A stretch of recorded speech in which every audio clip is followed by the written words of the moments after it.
Hi students, welcome to online classes for first year intermediate English medium. Students, we are discussing the first unit of introduction lesson. It is the first unit concept we are discussing. So in the first unit, the topic is micro and macro. What are the differences in between microeconomics and macroeconomics? So let me analyze it one by one here. Differences between microeconomics and macroeconomics. Micro and macroeconomics are interdependent.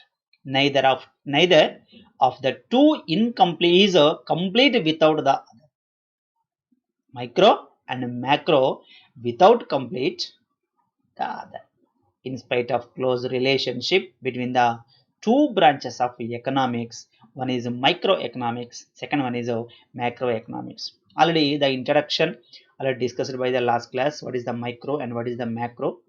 The discussion was completed by the last class. Today we are going to analyze the differences in between microeconomics and macroeconomics. Let me say here, see here, economics. The economics is a subject. Economics is divided by or coined by Ragnar Frisch in 1933. It belongs to Oslo University.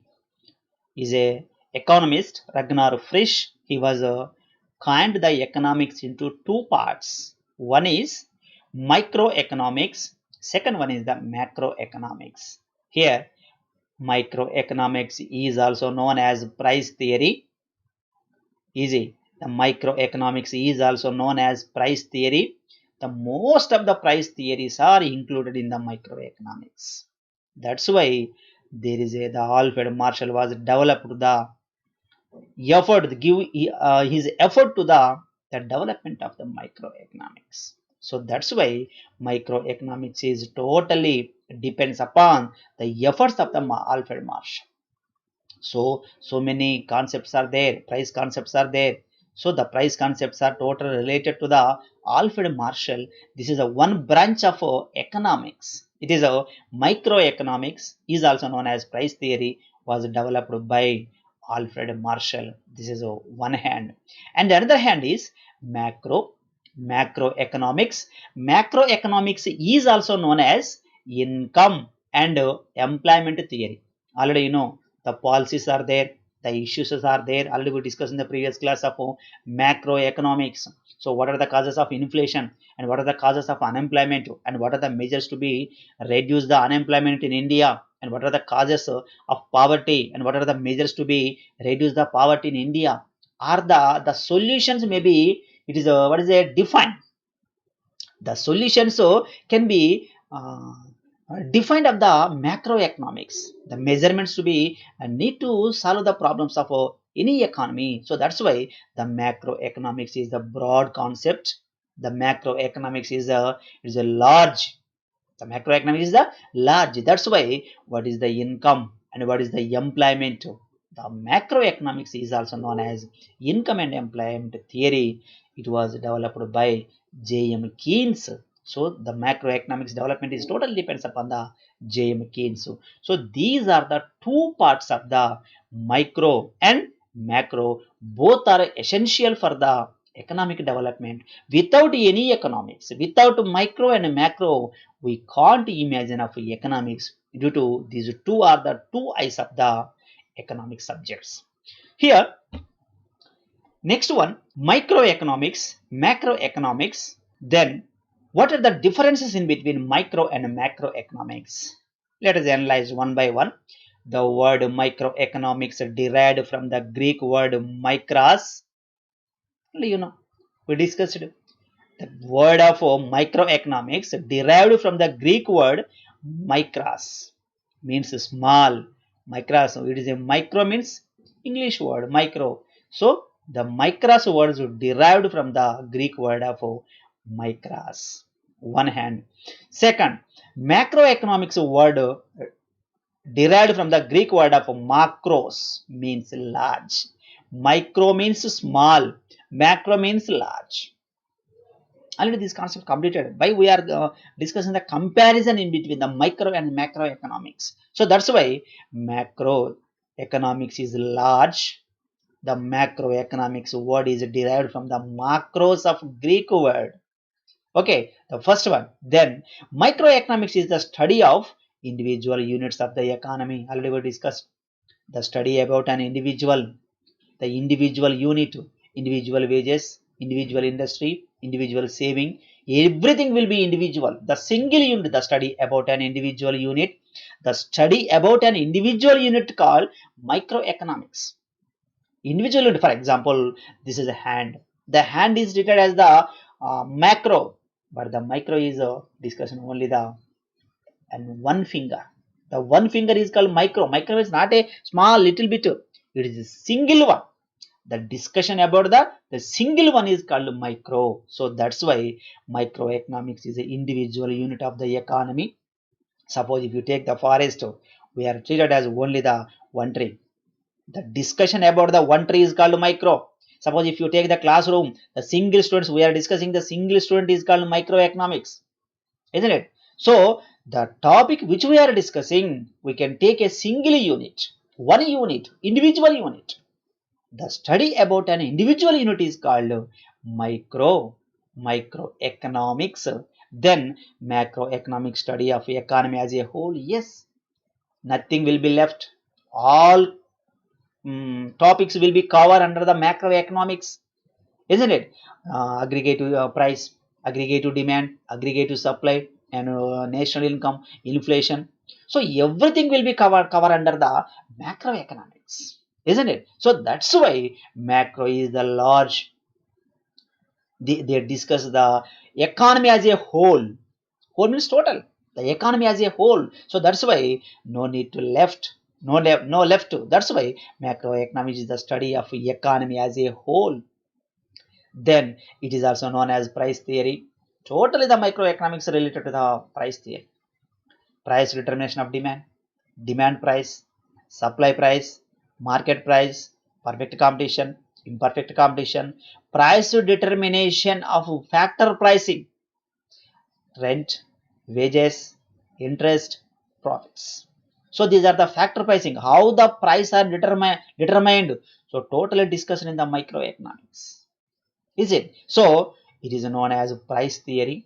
Then it is known as income and employment theory. What is the income level of the country and what is the employment level, and how to improve the employment level of the country, and what are the measures to be taken to improve the employment opportunities, and what is the poverty, and what is the what do you say, income inequalities, and what are the causes, and what are the measures to be reduce the income inequalities of India, and what is the exports and what are the imports, and what is the balance of trade and balance of payment, and how can we what do you say, sustaining the what do you say, foreign exchange. So these are all the, what are the inflation, and what are the causes of inflation, and what are the measures to be taken the inflation, what are the business cycles.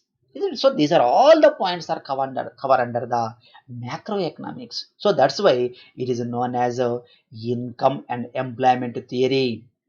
The other words is income and employment theory is also known as macroeconomics. The price theory is also known as microeconomics. Okay, then it explains the price determination in both commodities and factor markets. Yes, I explained. Factor market are there. Land gets rent, labor gets wages, capital and interest, profit and organization. How these factors of productions can be price determined? Who decide the price of this factor pricing? Is it? So that's why these are the way to explain the price determination of in microeconomics. The discussion topic is totally covered under the microeconomics. Suppose rent. What is the rent? Why should we pay the rent? How much rent to pay to the landlords? And what is the labor gets wages? What is the minimum wages? And how much rent to pay to the labor? And what is the wage? What is the bargaining wage? So these are all, and interest. What is the rate of interest, how much rate of interest to be paid to the debtor, and what is the profit, what is the profit theories. So these are all the come under the microeconomics theory. So the explain the price determination in factor pricing and goods and services price also. The microeconomics can be explained goods price determination and factor pricing determination also. Okay, so it explains the price determination in both commodities and factor prices. Then it deals with the national income, total employment, total aggregative saving and investment, general price level and economic development, etc. Okay, so what is the employment and what is the aggregative demand, what is the aggregative supply and what is the general price? Individual price is micro, general price is macro, is it? What is the total saving? Individual saving micro, total saving macro. Means the macro is discussion as a whole of the economy as a whole. Okay, so that's why is a deal with the national income and total employment, aggregative saving and investment, general price, general levels economics, so etc. are the discussed by the macroeconomics. Then it based on the price mechanism which depends upon the demand and supply. Yes, demand, price determination, supply, price determination.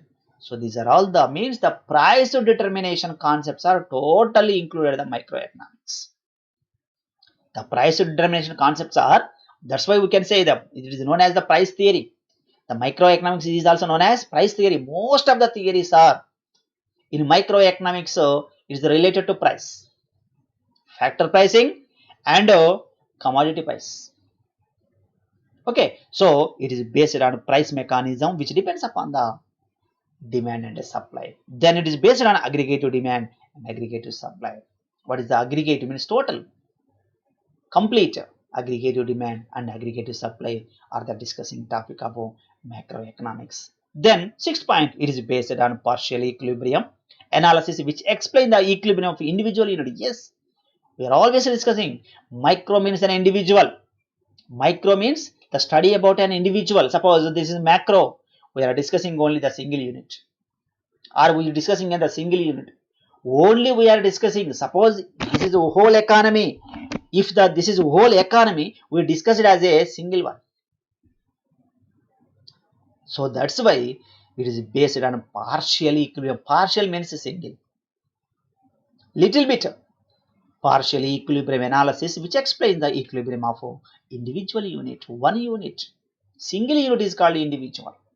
Okay, so this is the explain the microeconomics. Then it is based on general equilibrium analysis which is explain the simultaneous equilibrium in all the sectors of the country. Yes, what is the sectors? What is agriculture, what is the industrial and what is the service sector? What are the position, what are the trends in agriculture, what are the trends in industrial, and what is the national income, what is the trends of national income, what is the population, what is the unemployment and what is the income inequalities. So these are all the points come under the macroeconomics we can discuss, is it? So it is based on general equilibrium analysis which explain the simultaneous equilibrium in the sectors of the country. It is a discuss of macroeconomics. Then it is a static analysis without time elements.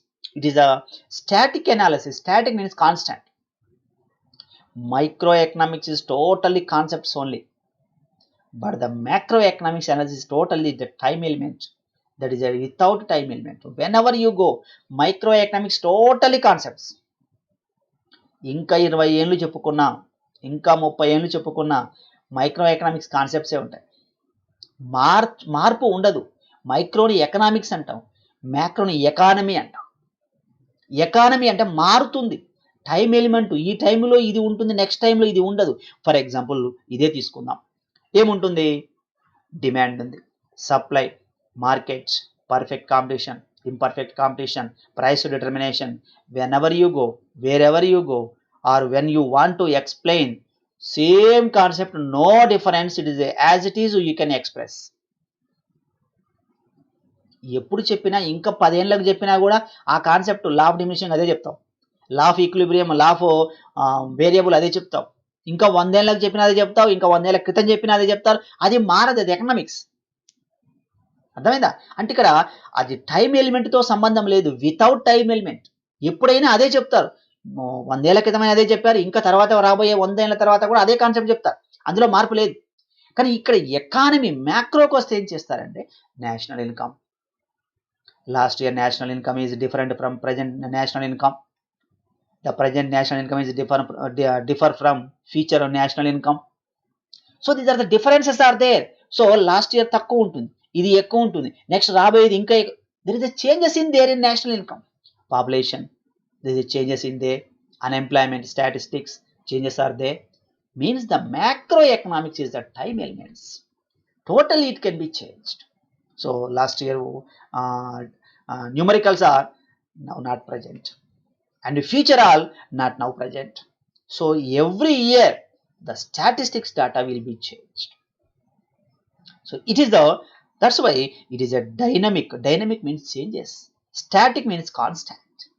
It is a microeconomic is always constant, but the macroeconomics is dynamics means changes analysis with the time elements. Okay, so these are the differences in between microeconomics and macroeconomics. So students, మీకు ఈ video నచ్చితే like చేయండి, ఇంకా మీ friends ఉన్నారు, friends కూడా share చేయండి. Thank you very much.